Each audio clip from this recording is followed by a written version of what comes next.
In a world increasingly dominated by digital illusions, there was a time when all movie magic was built by hand, crafted in workshops, rigged on set, and brought to life with ingenuity, artistry, and a team of artists. Practical effects, the unsung heroes of cinema that blurred the lines between imaginary and real. From rubber monsters and animatronics to squibs, miniatures, and makeup, practical effects don't just support the stories, they make us believe them. Before CGI reigned supreme, filmmakers relied on using what they had physically to make us believe that world.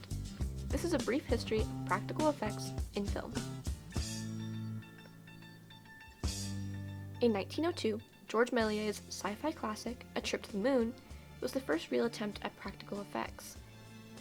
The story tells of a group of scientists who fire themselves into the moon via a huge space cannon, fighting some moon aliens and then heading back home. There, his use of sets, costumes, props, and practical effects such as the moon, which was actually made from cheese, and plastered onto Méliès's face. He succeeded in creating a fully believable science fiction world, and his use of practical effects paved the way for a story to come to life.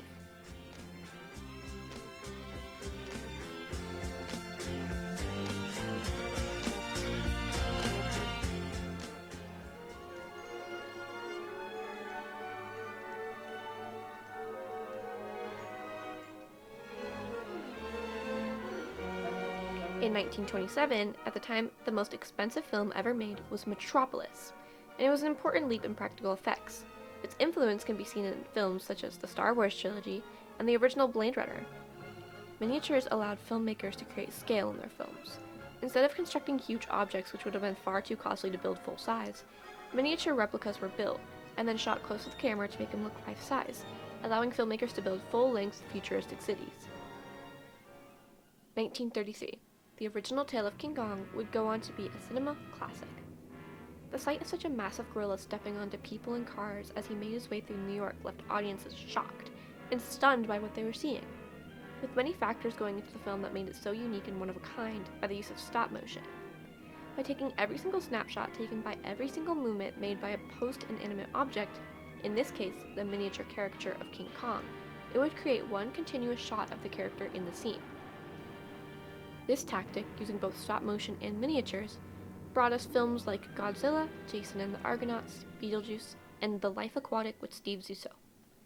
Eugene Shifton further advanced the use of miniatures with his Shifton process, which is now commonly known as the matte painting.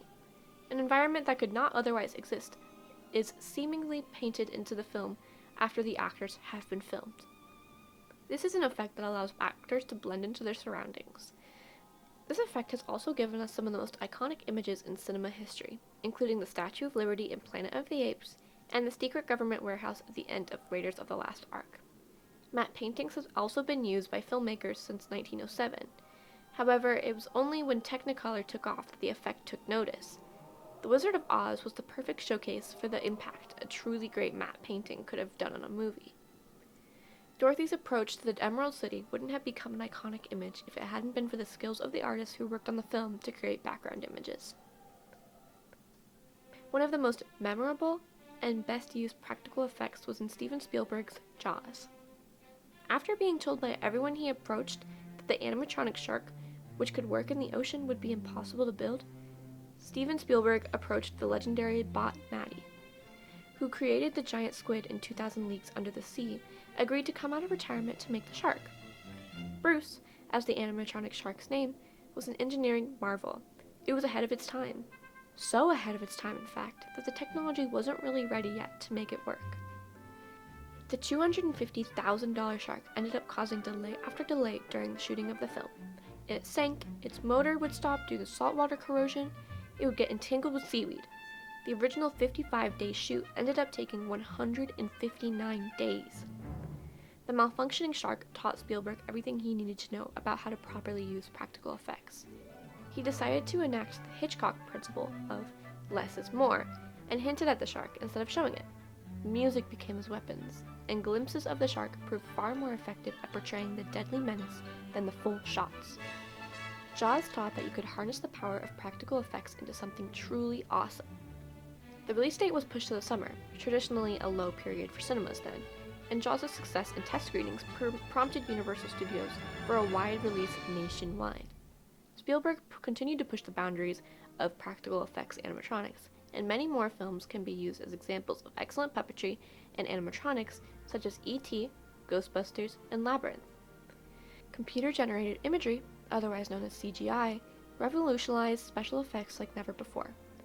Perhaps Spielberg's finest work in the practical effects medium came with the film people associate with being the crowning glory of early CGI effects, Jurassic Park. The running herds of dinosaurs rightly drew praise upon release, offering his digital work which stands to this day. But it was the puppetry animatronics, an old-fashioned man-in-suit effect, that really made the Jurassic Park come to life. Stan Winston was one of the leading figures who redefined what could be done with creature design and puppetry. Velociraptors remain the most terrifying of his creations, especially considering that most of the tense kitchen sequence where Lex and Tim are hunted by the deadly dinosaurs was performed by a man in a suit.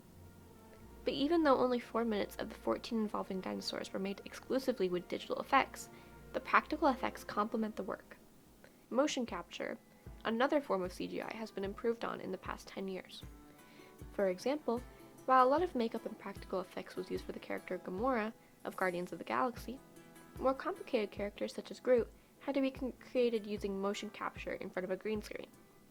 However, due to the extensive use of CGI in movies over practical effects, there have been constant debates and arguments as to whether filmmakers should keep relying on digital effects over practicality, and audiences have expressed something they call CGI burnout, while they're now struggling to immerse themselves in a film that they know is computer-made.